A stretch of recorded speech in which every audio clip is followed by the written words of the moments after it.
Good morning, everybody. This is Melisha Bailey with Love for Life Wellness. I hope everyone is having a great day so far. I hope you had a great week. We did not have a broadcast last week because it was Mother's Day. I hope everyone had a great Mother's Day. I did, even though I had to be home and I missed my grandbaby, but it was still really good. And so that's why we didn't have a broadcast last week, but we have got a terrific show for you today. So let me just introduce myself. Let me introduce Tanya right quick. She will be our guest today, and we're so excited she can be with us today. She was supposed to be on about a month or so ago, and she lost her mother-in-law, and so we had to cancel. But I'm so glad that she is with us today. So I'm so excited. So for those that don't know me, my name is Melisha Bailey. Let me get this in my groups. Oh, I forgot. My name is Melisha Bailey. I am a nutritional health and wellness coach, and I'm in Springfield, Missouri. And my business is called Love for Life Wellness. And I mainly work with women that have diabetes. I'm sorry if my face is turning around, trying to make sure it's broadcast. Whoever watches my shows, you know I need to make sure it's in where I need it to be. So I mainly work with women with their diabetic issues. And so it's been great. The ladies I work with, they're doing fantastic. Okay, good. I'm live there, and I'm going to start a watch party. Perfect. Okay, great. I got to turn that down. Okay, perfect. Okay, so yeah, I mainly work with ladies that have diabetes or non-alcoholic fatty liver disease, or that are trying to lose weight. And it's been really, really amazing to work with you ladies. And if you are pre-diabetic or you have diabetes issues, I would love to help you. I have a private group. It's called Love for Life, and it's a group where it's all ladies. It's about 240 of us in there, and it's a place where you can talk freely about what is going on in your body among other ladies. I call us sisters, and it's a sisterhood of ladies that are working on their wellness. I have other wellness coaches in there, and everybody is just there to help each other. So the coaches that are in there, they give free advice all the time. They put documents in there. And so it's just a place where I want you to be fed. And I go in there, we have group discussions, I do webinars and things like that. So it's my private group. You can also subscribe to my YouTube channel, which is Melisha Bailey. I would love to get my YouTube channel up and going. And all the interviews that are shown on the Sisters to Sister Saturday broadcast, they are on my YouTube channel. And so I'm getting ready to start a free 3-day detox challenge. I'll post the information in there. It's free, and all the information is free. All you have to do is just sign up for the free one. So it's a free 3-day, and then we'll be going right into a 12-day detox. I think after this COVID that's going on, I think a detox is I know I need it. And so so I'm ready to get some of the gook out of my body and stop drinking so much coffee and things like that. So, and that's about it. I'm getting ready to start a membership, which is going to be great. I'm going to do a big push for a founders membership where I'll be doing coaching every week, weekly in a private group, and where we're going to be dealing with a topic every once a month, and then we'll do weekly Facebook Lives and weekly webinars. It's at a very, very low cost. The Founders membership is only going to be $14 a month. So if you get in at a Founders, you will be $14 forever and ever. You can cancel at any time. I also have a VIP, which will be $25, where you'll have one-on-one coaching session with me a month. And so that's going to that will be opening up soon. And I'm going to close it, and it won't open back up to the fall. So I would love for you to be a part of my Founders membership, where we'll be talking on subjects that are going to help you lose weight, help you get control of your A1C, help you to sleep better, go to the bathroom, your digestion issues. We'll talk about a whole list of things that are going to help you to feel happy and healthy. So without further ado, I'm so excited that I have Tanya here with us today.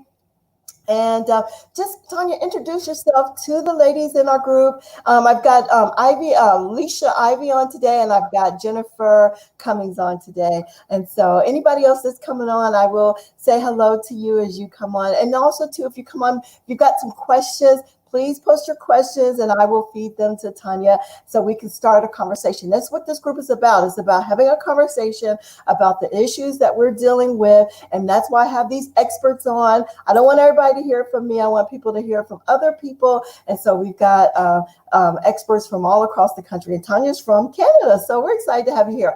Tanya, tell us about yourself. Take it away. Yeah, absolutely. First of all, can everybody hear me? I'm having a little bit of an internet connection. So I caught most of what Melisha said, and all her offerings sound wonderful. Let me know in the comments if you can see me and hear me. And if I disappear, because I live in a neighborhood with lots of kids, lots of moms, and the internet rolls 24. And so if you lose me, let me know. I'll hop back on and I'll hop back on my laptop. So my name is Tanya. I am a holistic nutritionist, and I am very, very passionate about mindful eating and really leaving restriction and that thought process behind. So I help midlife women see differently by changing the way they see their plate, the way they see their food, their life without shame, guilt, or trade-offs. And I don't know if any of you are feeling shame and guilt right now, especially being locked down at home, especially feeling like if you're working from home, you got kids, you got grandkids, you might be grazing plates and always admire yourself because you are near the fridge. So if anybody feels like that, let us know in the comments. Let us know, because I do. I certainly do. My daughter's older. She's always cooking in the kitchen. Her birthday was a couple weeks ago. We had like a very big angel food cake. And these things are irresistible to us. At least we think they are, right? So if anybody in the feeling like that, because I do get like this top question, how do I stop emotional eating? How do I know I'm an emotional eater? And is there something, there must be something wrong with me because I just can't put down the candy, the sugar, the chips. I watch Netflix and I go to my chips and the bag is empty. Like, who ate that? Who ate that, right? You guys hear me okay? Alicia, you hear me okay? That emotional eating is huge. You are cutting out just a little bit. I can hear you, but just keep talking. Hopefully it'll get better. But that emotional eating is big for a lot of us. And how, why do we do that emotional eating, and how do we stop the guilt around the emotional eating? Well, that's the thing. And you know what? If I'm cutting out a lot, I'm happy to reconnect. You guys let me know if you want me to reconnect and rejoin Melisha from my laptop and see if that's a better connection. You might do that. It's really cutting in and out. It's cutting in and out pretty bad. Can I reconnect? Sure. Do you care if I reconnect, Melisha? Go ahead and reconnect. All right. And then when you join in, I'll just enter you back in the studio. Okay. That's what happens. Sorry about that. That's okay. Live shows. I did another live show on this week and I had a coughing attack. And so that's what happens when you do live. Anything can happen on a live show. And so it's okay. You're going to get it. But it's still, the show must go on. Are you back or did you leave yet? I don't know if she left yet. But anyway, I'm trying to. I can't hear you, love. I'm just trying to reconnect. This can take me a little bit. I'm so sorry, ladies. That's okay. I'm so sorry. Okay. Take your time. But we'll talk about a little bit about that emotional eating. I know that during the COVID, a lot of us have been emotional eating out of our emotions. We've been stressed. We're at home. We are grazing. We're not getting enough exercise. I know for me, I was eating late. My whole routine was just shot. Normally I was getting up at 4 a.m. and so then I'm sleeping till 7 or 8 o'clock, and I'm going to bed 12 or 1 o'clock, and at 11 o'clock I'm looking in the refrigerator for food to eat. Normally I'm asleep at that time, and so our whole world's been turned upside down, and we're afraid, and we don't know what's going on. And so I know a lot of us have been eating out of emotion, and that emotional eating is really something. And then when we're looking at our plates, we're looking at, do we have the right proteins or the right veggies or the right type of carbohydrates, and then we may start looking for sweets. And so that's a big thing, with that emotional eating. So trying to connect the emotion to why we're eating, that's a big thing. And so that's called mindful eating, and taking that time to think about what you're eating, why you're eating it. That's why journaling is so big. You let me know when you're ready, Tanya, because I'll just enter you back in the studio. That's why that mindful eating, taking time to think about what you're eating slower, not eating in front of the TV. I'm gonna disconnect that one, and then we'll do that one. Are we any better? That sounds so much better. Could you hear me when I was talking at all? I heard you. I heard you talking about grazing and mindful eating in front of the TV. I'm going to just shut this off so we don't have any double business going on here. Oh, isn't technology? Uh-oh. I don't know if that's any better. Uh-oh. I lost her. Uh-oh. I don't know what happened. I don't know if that's any better. I don't know if it's Canada. I know it's raining here, so I don't know if it's with the Canada stream or not. But Tanya, I totally lost you. You are not there, but that's okay. The show will go on. Absolutely. You know what? I can just move my entire internet, and you guys are going to follow me through my house, and that's going to be fine. That's okay. We're going to follow you through your house. We're going to see how pretty your house is up there in Toronto, Canada. Listen, ladies, who's cleaning their house right now? Okay? Who wants to do that? And you know what? During this COVID, my house will be the cleanest house on the block. Look at us. We both got on purple today. We're walking. Hey, look at that, Tanya. Excellent. Okay, I think we're good now. Okay, go ahead and finish what you were talking about. Sorry. Right. Okay, so I started talking about emotional eating in the sense that a lot of ladies will ask whether or not there's something wrong with me, right? Is there something wrong with me because I can't stop eating? And so one of the first questions I want to ask you is, why do you think there's something wrong with you? Why do you think there's something wrong with you? Because we eat emotionally. And so I mentioned I was a holistic nutritionist. I'm a behavioral health coach, but for 24 years, I've been a dental hygienist. And if I could give you $1 for the men and women that used to come into my operatory, and when I'd say, how's your health? Oh, fine, but I gained weight. That's the focus, right? We equate weight with health. And when we're talking about, of course, chronic illness, diabetes, certainly there are some people who are helped by losing weight. They're helped by changing their diet. But when we struggle, when we're up and down, eating too much of this and then not enough of that, or eating so much one day that the next day we have to over exercise because we need to pay penance, or we need to not eat, that's not good for our blood sugar either, ladies, right? Right? We've got a couple of gentlemen on here too, just because it's on my personal page as well. So yeah, we've got Donald and David on here today, and Valerie and Beth today are on today too. So yeah, we got a couple of gentlemen today though. That's awesome. Hi, Donald. Hi, David, Valerie, Beth. That's really important, because when we look at emotions and eating and all of this stuff about weight, a lot of it's directed at women, but men do struggle too. There's messages for men just like there are for women about how to look. I was putting together something for my group the other day, and this is just a little side tangent, but I took some examples from a well-known clothing store here in Canada. And they have size acceptance for ladies, but the men that they showed, there was no size acceptance. It was all chiseled men. So what are the messages we're giving to people, right? It's okay now for ladies to be of different sizes, but men, y'all got to be chiseled too. And that's just not realistic. That's just not realistic. So when you ask yourself, is emotional eating bad? Let's look at it for a bit. I was saying that I was a dental hygienist, and ladies would come into my chair and men and complain about their weight. But when you think of food and you think of the smile, they are universal connectors. Are they not? Mm-hmm. Who has not had a family gathering and you've eaten without hunger, or you've eaten emotionally because you're happy? There are ladies who come to me and they feel there's something wrong with them because they're angry at their husband and they want to eat chips. I have one in particular. Every time he makes me mad, I want to eat chips. It is a way of coping.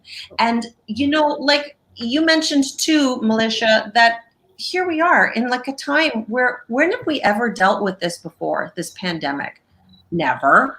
And so if you find that that's become a coping mechanism, maybe right now it's okay. So how do we take that pendulum? Because we can swing one way or the other. And while we have some studies that correlates weight and high blood sugar, weight and insulin resistance, it isn't the full picture for some people. It's the pendulum swinging that can really do that to us. So if you feel you're an emotional eater, sometimes people won't comment. They don't want to drop a cake emoji in the comments. They don't want to drop an apple or a pizza in the comments because we're embarrassed. We feel there's something wrong with you or with us, right? And so now is actually the perfect time to develop this muscle I call curiosity.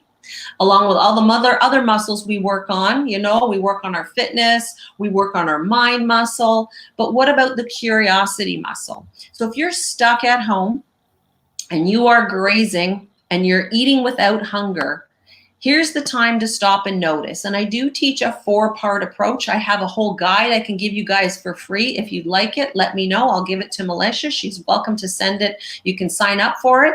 But I'm going to invite you to start with the word notice. Notice. What are you doing? Maybe you're in the fridge. Maybe you're in the chip bag. Maybe you've just eaten your kids' mac and cheese. You don't even like mac and cheese, but you've eaten the mac and cheese, right? Why'd I eat the mac and cheese? Why not eat that? Notice, oh, okay, I just ate something and I didn't even realize it. Or notice, I'm so stressed out right now. My boss keeps messaging me at 6 o'clock. Does he not know I have a family? I can't handle being stuck in the house anymore. How are you feeling? And so noticing is part of mindfulness. I know Militia's already had a conversation about mindfulness in previous talks, because mindfulness is really about being right here, right now. And we're going to take that to your food. Being right here, right now with your food. And it sounds kind of hokey, so bear with me. When you are right here, right now with whatever it is you're doing, just notice, is there something happening around that? How are you feeling? And there's so many things you can notice. Your hunger. And this is where we want to intercept that notice. So I teach notice, pause, tune in, and then choose.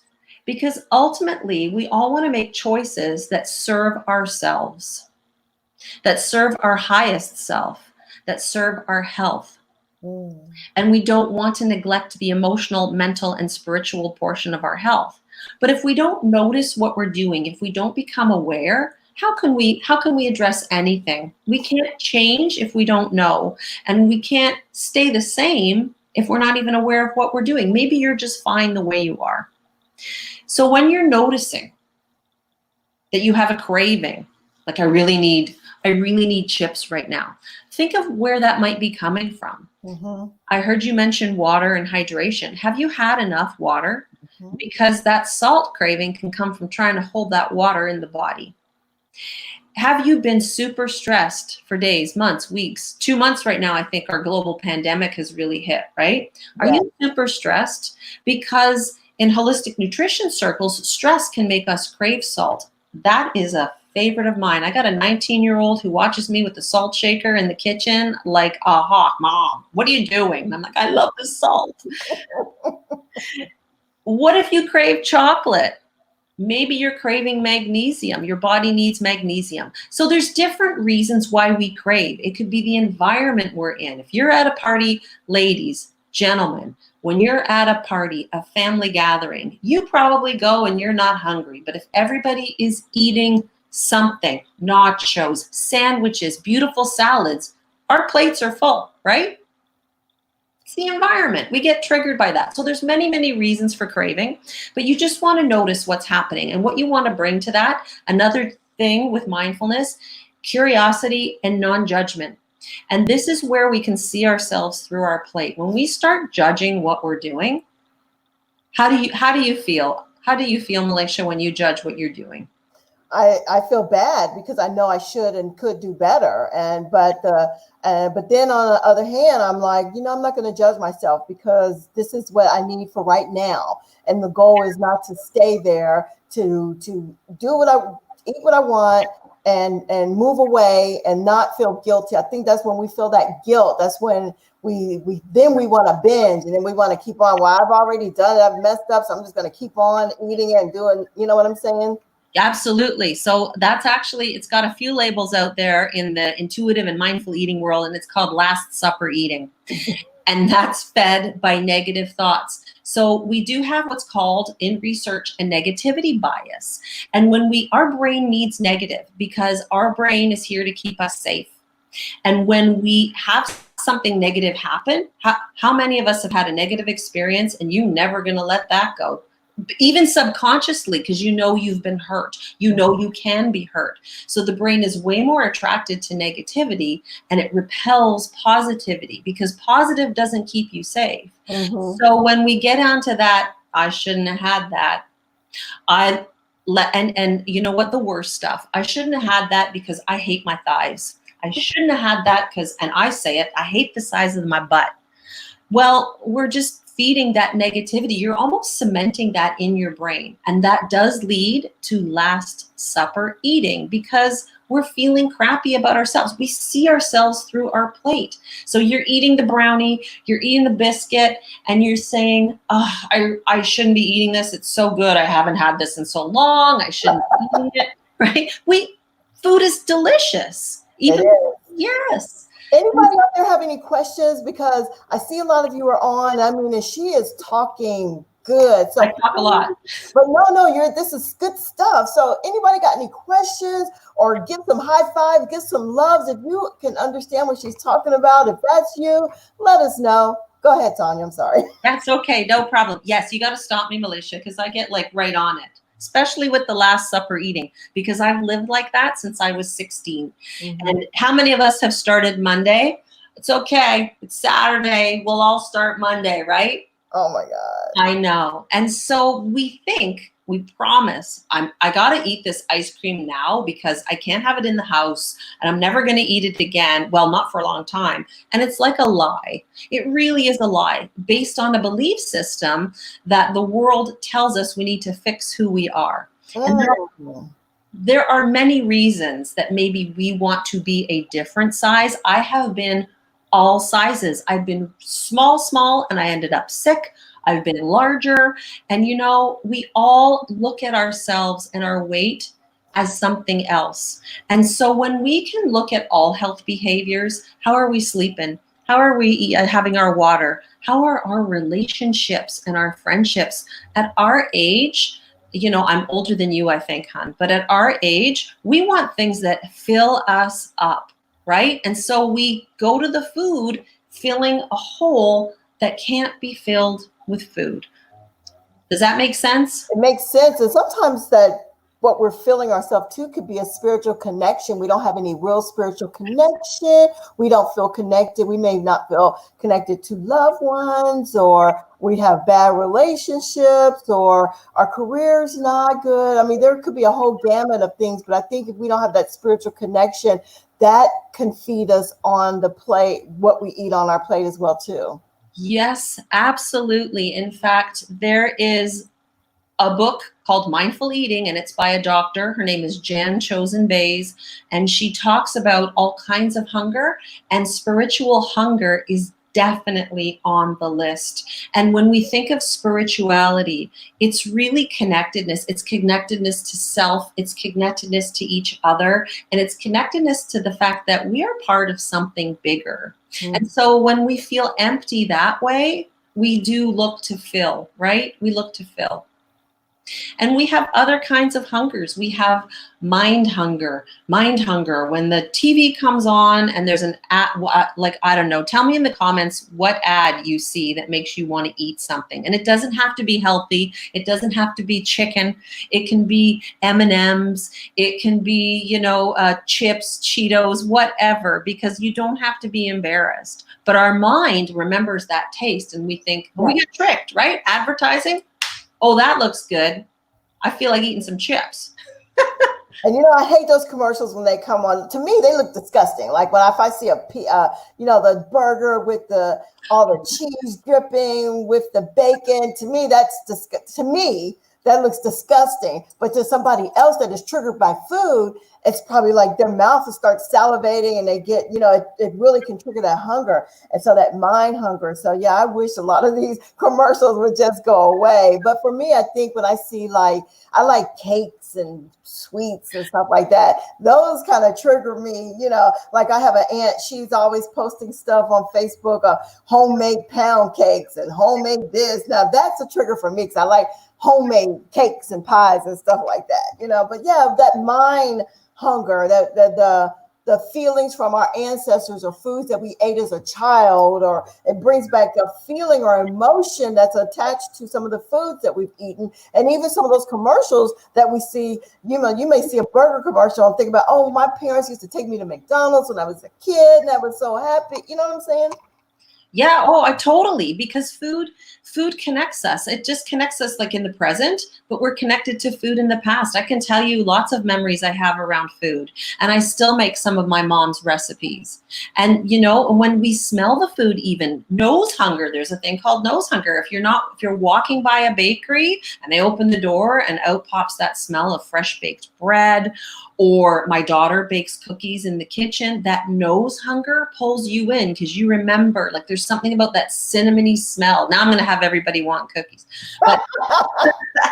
But there's something about that smell that you think, oh, you just want to feel a certain way. Yes. You just want to feel a certain way.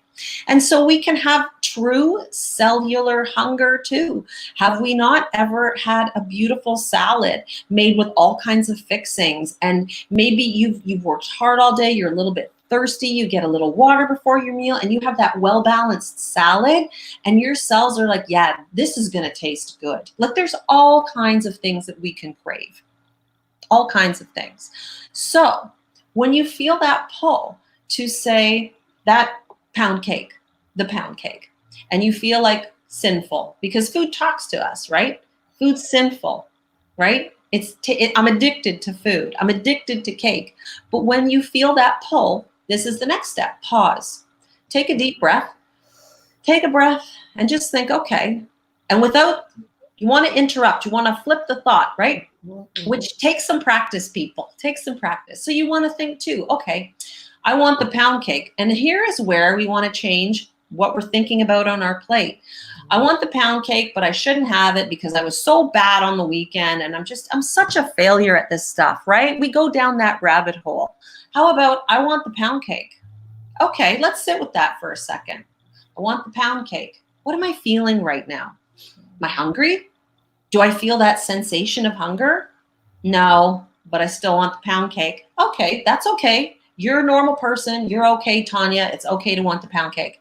Okay, so I still want the pound cake. I'm not hungry. And you see what I'm doing? A little analyzing. Mm-hmm. I'm not hungry. So what am I looking for in that pound cake? Well, I'm really lonely right now because, I don't have my husband. My kids are gone and it's Saturday night and I'm alone again. So I'm going to eat the pound cake. Okay, you want to eat the pound cake. How's that going to serve you? How will you feel after? And really just looking at, say, the scenario around the pound cake where you're making a conscious judgment. And maybe you choose to make the pound cake. You know what? Tonight I'm going to eat that pound cake because I do feel kind of crappy. And right now, this is what's going to satisfy. It's going to connect me to my mom. So that's great. Get yourself a little slice of the pound cake and sit with it. And you know what I think really is important about mindful eating, especially right now? Gratefulness. When we cultivate that gratefulness that I can choose my food. There are people in this world that can't even choose what they want to eat. So if you can choose your food, just take a moment and be grateful. Yes. Because we're cementing that in our brain, that positive feeling. And then take a bite of that pound cake.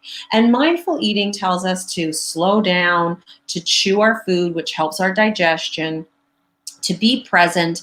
And I don't want you to feel like you got to be perfect at it all the time. If you take a few bites of that pound cake and you actually can slow down, put your fork down and taste that delicious vanilla or the smell, or maybe you're going to taste your store-bought pound cake and you're going to smell it and think, this doesn't smell so good.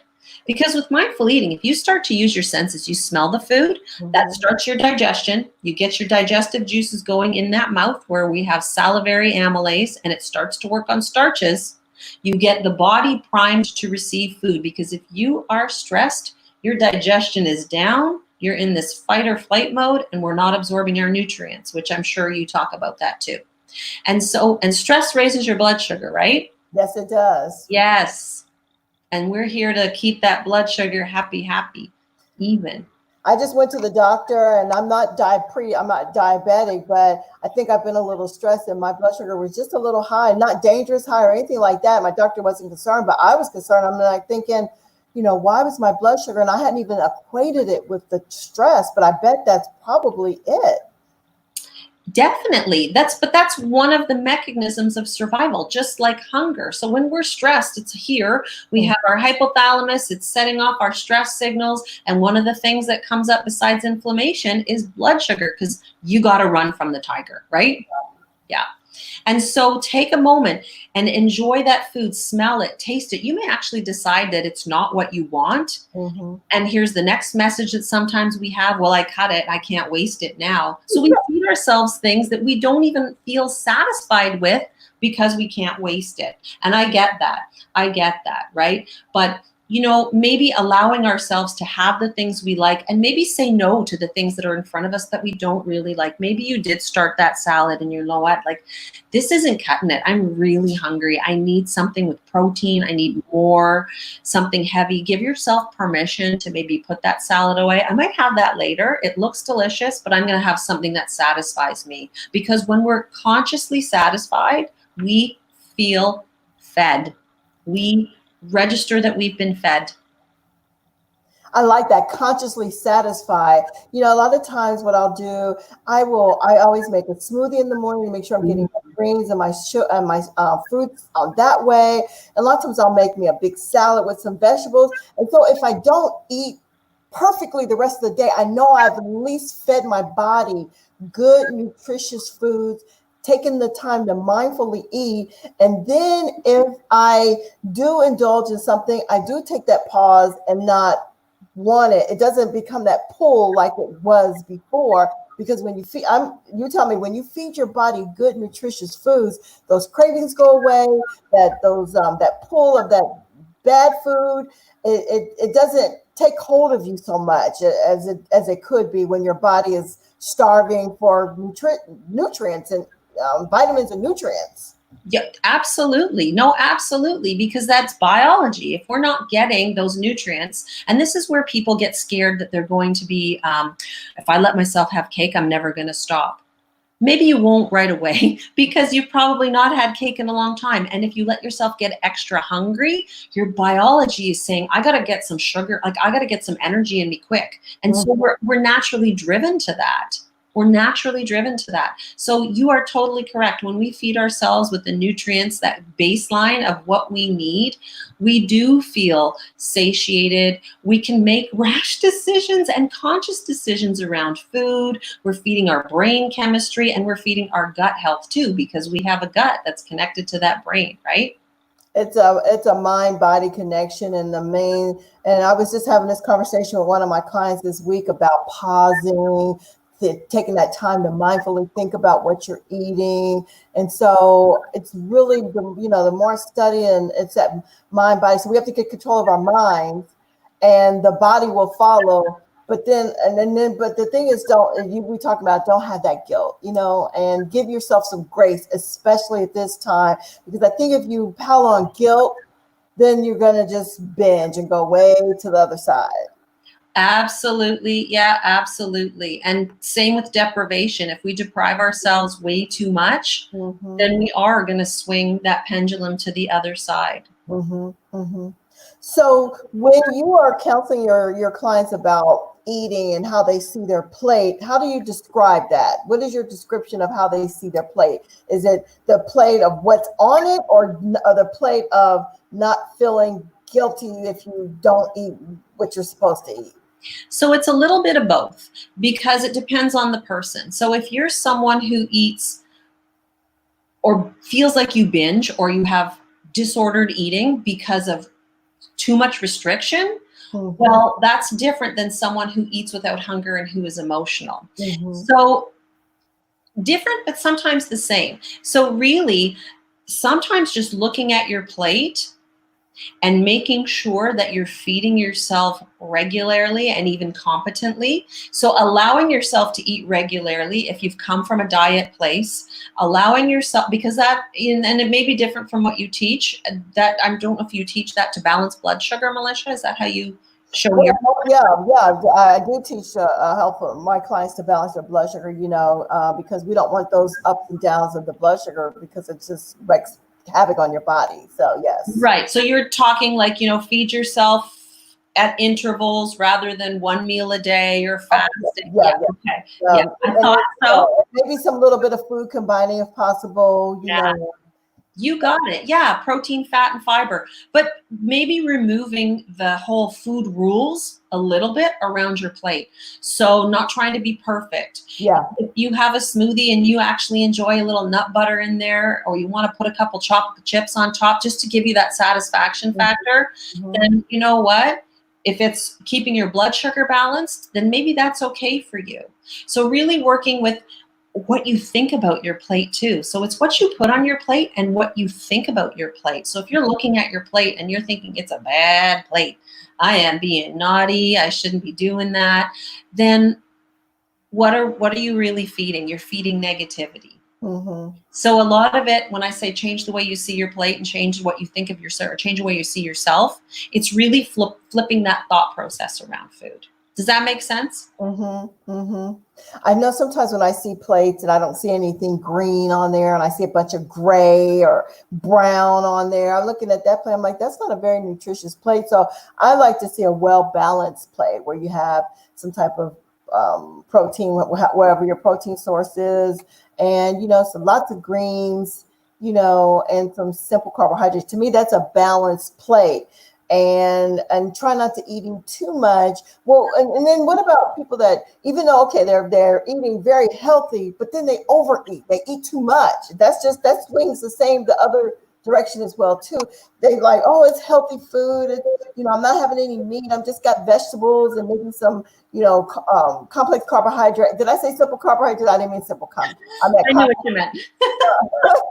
But some complex carbohydrates, but then they eat too much and then they feel guilty because they ate too much, and being mindful of that as well too. So, and that's an interesting thing. And I started to say that. So it's looking at why you're overeating, because I've been both types of overeater. Am I overeating because I've been dieting for so many years that my mind is like, you need to eat, girl, right? Like just eat, and I need to keep tasting the food.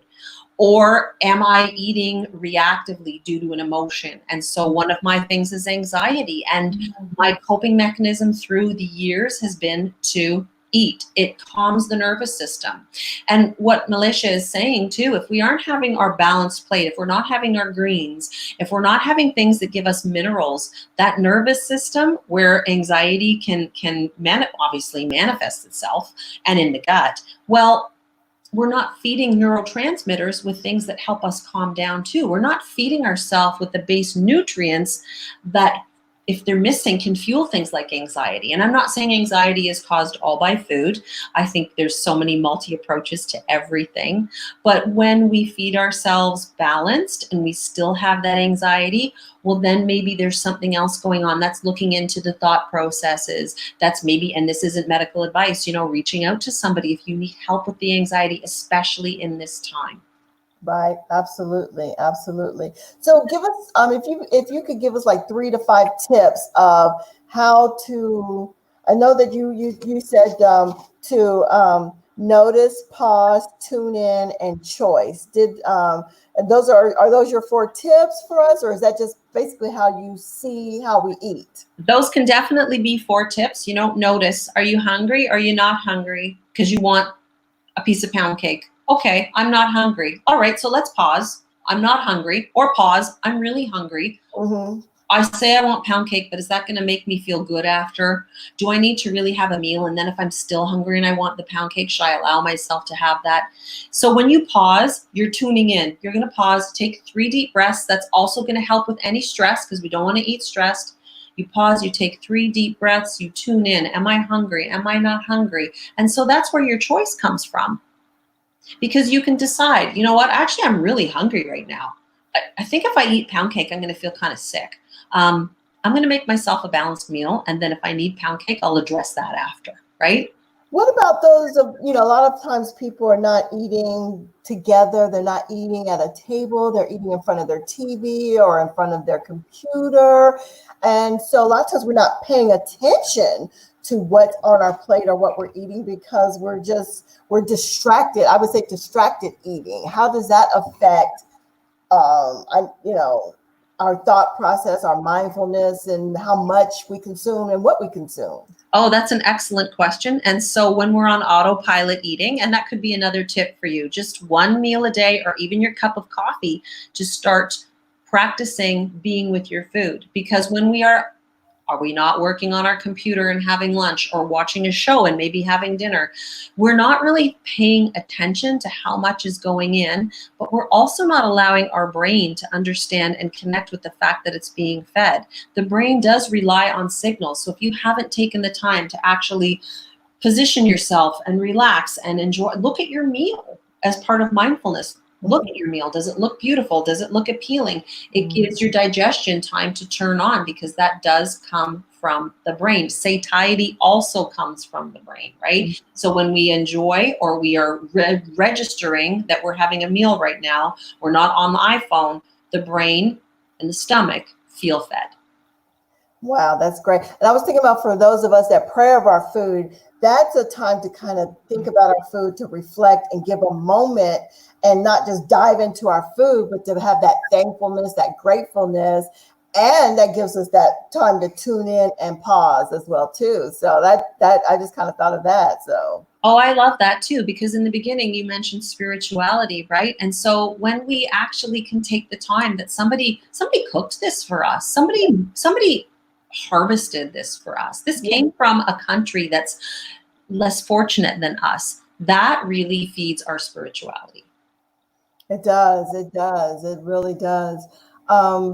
And so I think about, a lot of times, we eat. We were talking about going to parties and stuff, and so a lot of times our functions and family gatherings, we're all around food, and so we're around food all the time, and so really just trying to be conscious of what we're eating, how we're eating it, and that mindfulness. That takes a practice. I think of mindfulness as a practice, and that takes a lot of time, and it takes a lot of practice. How would somebody really get started, and with that mindfulness, that the 4 steps that you said, or just, I don't know. As I mentioned, really, if you pick the time that works for you. If you are alone in the morning and you're having your tea or your coffee, rather than do what I want to do, is reach for my iPhone or read a book or something, or turn on the news, gosh forbid, like that's going to ruin our digestion right now. But sit with your coffee, practice that, and don't feel like you have to be perfect. This is not a 21-day fix. I love the science behind the 21-day habit thing. And take a smell of your coffee and do that practice. Be grateful. Have your first sip and say, wow, okay, this is delicious. I like this. I'm going to have another. And then if the kids walk in, that's okay. You just start your meal, start your whatever you choose with being mindful. And even in your day, how do I feel right now? Do like a little check-in, and it will start to come for you. Mm-hmm. That's great. That's good advice.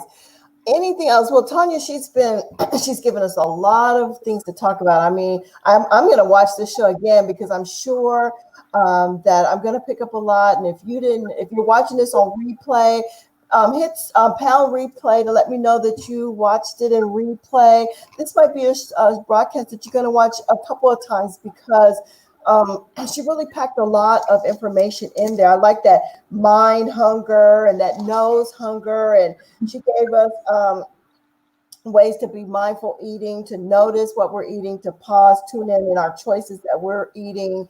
And so just taking that time to be thankful, to be grateful, and think about where the food comes from. And We didn't even talk about how we digest the food. That's a whole nother conversation about what happens when we put the food in our mouth and it goes through our blood system and how we digest the food. I may have you come back. We just talk about that because that's key. When I tell my clients about what happens when the food gets in their mouth and what happens, they're just like amazed because we don't even think about that. We just eat mindlessly and we don't even think about what it takes to digest the food. But Tanya, tell us a little bit about your practice. Do you have a website? What do you do? Who do you work with? Well, I usually work with women, but I have had men reach out to me, and I do love helping midlife women find that balance because we are at that stage where we've spent a lot of years worrying about our body and dieting, and we have health conditions as well. So we need some personal attention around what we eat for us. It's really helping you find your own guidepost. And so you can find me. I'm on Facebook, certainly my personal profile. You can come and check me out there. I do have a business page, and I run a program called The Fullness Method. I'm on Instagram and Facebook as a mindful nutritionist. And if you have any questions, reach out and ask. I'm not going to bite. I'm not selling you stuff. I love to talk about this. I don't mind answering questions. Reach out. And that's great. And that's why I have other health coaches on here, because I may have the answers for one thing, and my guests may have the answers to other things. We're all in the practice of helping people. This is why we do what we do. And we want people to be well. We want people to be whole. We want people to be healthy and to not have these chronic conditions that are making us sick and tired and making us give up on life. And so we just want you to feel good and happy and whole and healthy. And so I appreciate other practitioners that are out here. And so, reach out to Tanya, reach out to me. We're in this together. I'm going to do a summit and I'm going to have other health coaches come in. And, I want to collaborate with other people so we can reach more people. So I'm just so excited that you were here today. Did you graduate? Did you go to IIN as well too, Tanya? No. So I went, where haven't I gone to school? I actually did a university training in health coaching. So it's really all about behavior. I learned this much nutrition, and I teach motivational interviewing to other practitioners. And then I went to Nutri-Foria to learn about nutrition. And it's so funny. I thought I was missing so much in nutrition, and I love food, but it all comes back when we talk about all of this stuff. Our behavior, and having groups like yours to support us in all our behaviors. This is a gem. It's so wonderful. Well, thank you. Thank you. I really, really appreciate you being there. We're getting ready to go in our broadcast, but I thank Valerie and Jennifer and Jason and Darlene and Britton and David and Georgianne and Carly that were on today. Does anyone have any questions before we end our broadcast? If you do the replay and you want to ask me or Tanya some questions, just post your questions in there. Tanya is a part of our Love for Life Women's, our group for our women, my private Facebook group. She is a part of that group. So if you've got some questions directly for her, please post your questions in there and share, and then you can, we will see them and connect it to this broadcast. And yes, Tanya, if you've got something you want to share in that group, you can either send it to me or you can share directly in the group. And I'm just so glad that you were here. And I just think it's all appropriate after the COVID-19 that we learn how to mindfully eat. I think that's going to be my next field of study. Because what I've learned as a health coach, I'm not a nutritionist, I'm not a dietitian, but my gift is to help people mindfully get to where they need to be. And then we're weaving in the eating on the way as we're going to changing your mindset about who you are, how you think, valuing yourself, and how you mindfully take care of yourself. And so that's been a gift, and so I'm wanting to nurture that gift, but I want to get people there quicker. and so sometimes it takes me 3 or 4 months to get people to change their mindset about who they are and loving themselves. Even if you're 300 pounds, still love yourself. Absolutely. On your way to getting to where you want to be. And so I'm thinking I'm working more towards that mindfulness, because that mind body connection is so powerful.